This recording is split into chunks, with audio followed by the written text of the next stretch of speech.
Toisinaan saattaa Suomen sisämaassakin nähdä näitä pääosin Jäämeren rannikkoalueen vesissä pesiviä lintuja. Alli on tavallinen näky muuttomatkoillaan Suomenlahden rannikolla.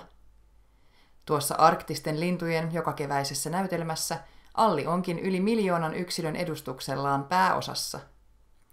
Tämä hiukan muuttoreitiltään harhautunut 16 yksilön alliparvi oleskeli keväällä 2024 joidenkin päivien ajan Kokemäenjoessa Huittisissa, Karhiniemen sillan kupeessa. Täällä Länsi-Suomen sisämaassa tällainen 16 yksilön parvi on jo harvinaisuus. Harvoin sisämaassa lintuja tarkkailevan harrastajan silmin nähtynä allin tunnistaminen saattaa aiheuttaa jonkinmoista haastetta. Äkkiä katsoen näyttäisi parvessa olevan useampiakin lintulajeja. Mutta kyllä nämä kaikki 16 ovat kuitenkin alleja. Satunnaisen sisämaan lintuharrastajan päähän on iskostunut kuva juhlapukuisesta allikoiraasta, siitä syystä, että se on tavallisin siitä julkaistu kuva. Luonnossa niitä Suomen sisämaassa perin harvoin kohtaa, se kun on tuossa talvisessa valkomustassa puvussaan talvehtimassa Itämerellä.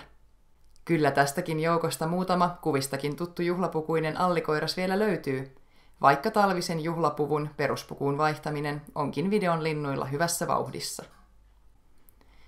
Allien puvun vaihto onkin suomalaisten sorsalintujen joukossa niitä kaikkein monimutkaisimpia. Tämä video on kuvattu keväällä, joten tässä esiintyvät allit ovat kaikki keväisessä sulkienvaihdon vaiheessa, tai pitäisiköhän sanoa yksinkertaisesti keväisessä puvussa. Tässä videon alkuosassa näyttäytyvä alliparvi koostuu aikuisista linnuista, niin koiraista kuin naaraistakin. Puku vaihtelee runsaasti etenkin koirasalleilla. Osa koiraista muistuttaa vielä melkoisesti talvista juhlapukuista lintua, osalla sulkienvaihto on edennyt jo pidemmälle peruspukuun.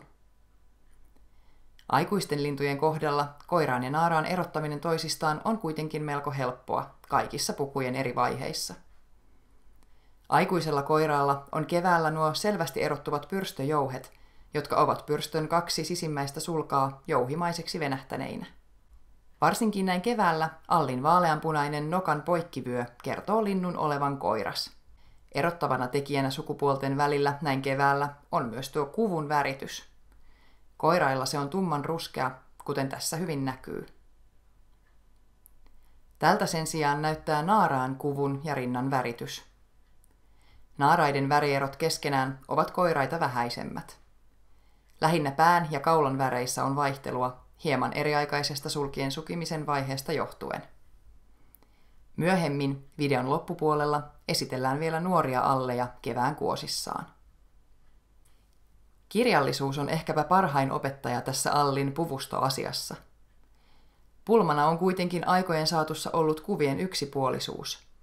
Kuvissa esiintyvät usein vain juhlapukuiset allit.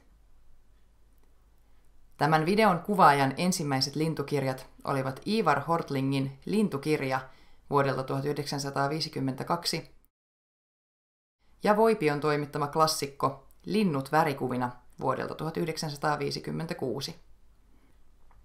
Aikansa ansiokkaita kirjoja, mutta allien kohdalla pukuesittelynä näissäkin olivat vain koiraan ja naaraan talviset juhlapuvut. 1960-luvun alkupuolella ilmestyi teos Pohjolan linnut värikuvin. Teos ilmestyi 12-osaisena sarjana, jonka toimittivat tuon ajan lintumiehet Lars von Hartman, Olavi Hildén, Pentti Linkola ja Rauno Tenovuo, professori Paavo Suomalaisen johdolla. Tähän vihkosarjaan oli allin kohdalla jo liitetty sekä koiraan ja naaraan juhla- että peruspuvut, Magnus ja Wilhelm von Wrightin sekä Bror Hallbergin maalaamina.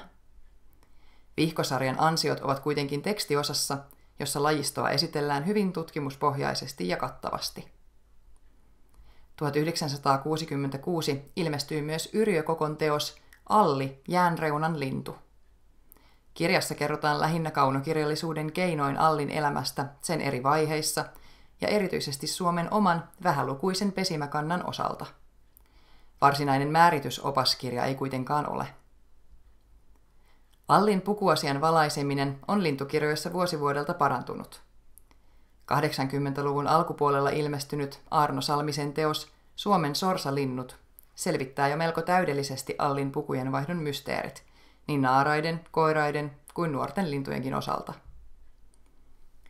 Määritysoppaita on viimeisen 30 vuoden aikana ilmestynyt runsaasti. Osa niistä on ihan käyttökelpoisia, muun muassa Euroopan linnut Lars Jonssonin toimittamana vuodelta 2000. Itselläni on määritysoppaana toiminut ansiokas Lars Svenssonin lintuopas Euroopan ja Välimeren alueen linnut. Kirjasta on julkaistu jo useita päivitettyjä painoksia. Teos on mielestäni erinomainen määritysopas, joka kattaa melko hyvin meille harvoin esiintyvät harhailijalajitkin. Nyt videolla siirrytään hieman myöhäisempään kevääseen, Samanjoen varteen, Sastamalaan, Vammaskosken sillan kupeeseen. Täällä nuoria alleja viihtyy ruokailemassa jonkin aikaa. Nämä allit ovat mitä ilmeisimmin nuoria lintuja, viime vuonna syntyneitä. Allit eivät vielä pesi syntymävuotensa jälkeisenä vuotena, joten kiirettä ei niiden tarvitse muutollakaan pitää. Tässä joutopäiviä viettävät muutama koiras ja yksi naaras. Tämä alli on nuori koiras. Sukupuolen voi todeta muun muassa nokan vyöstä. Ruskea rinta on myös jo hyvällä alulla. Tästä hidastuskuvasta voi todeta, että pyrstöjouhet eivät vielä ole kehittyneet. Joskus voi kuitenkin olla jo tämänkin ikäisellä allikoiraalla lyhyet jouhenalut pyrstössään. Hartiahöyhenten muodot ja kauniit ruosteenruskeat höyhenreunukset kertovat koiruudesta. Alli on saanut nimensä tavastaan äännellä, mutta nimi tarkoittaa myös neitoa kalevalaisessa kielessä. Tämä Vammaskosken koiraspuolinen neitonuorukainen sivuuttaa kivellä istuskelevan neidon. Suhtautuminen siihen oli kuitenkin melko välinpitämättömän oloista, mikä johtunee vielä tällä iällä vähäisestä kiinnostumisesta vastakkaiseen sukupuoleen. Niin, ja onhan lajikin väärä ja vähän homeisenkin oloinen jo.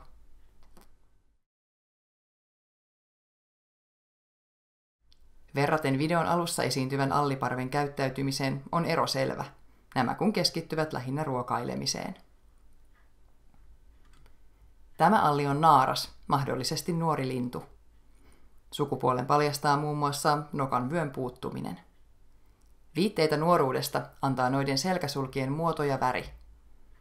Muutoin puku on allinaaraan tämän ajankohdan kaltainen ja jo lähellä kesän peruspukua. Nämä Sastamalan allit viihtyivät paikalla noin viikon ajan. Kuten tuossa aiemmin totesin, niin kiirettä näillä ei vielä ole pesimään, mutta kaiketikin Jäämeren tundran suuntaan lähtivät, vaikkapa vain muuttomatkaa harjoitellakseen.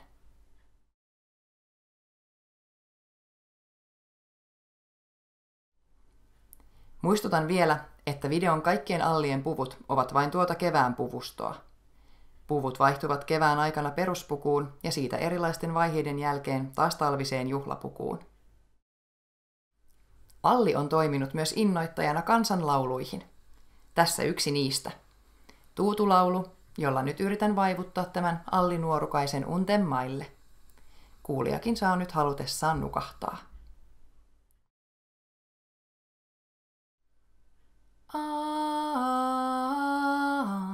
Allin lasta, pientä linnun poikaa. Allin lasta, pientä linnun poikaa. Ei ole isää, ei ole äitiä, joka sinua hoitaa.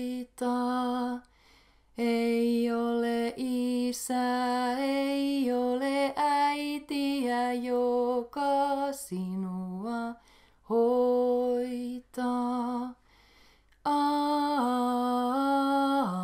Allin lasta, pientä orporaukkaa. Allin lasta, pientä orporaukkaa. Tuuli yksin tummaiselle tuutulaulua laulaa. Tuuli yksin tummaiselle tuutu laulua laulaa. Allin lasta meren miekkoselle. Allin lasta meren miekkoselle. Aallon syli on vilpoinen ja päivän säde hellä. Aallon syli on vilpoinen ja päivän säde hellä.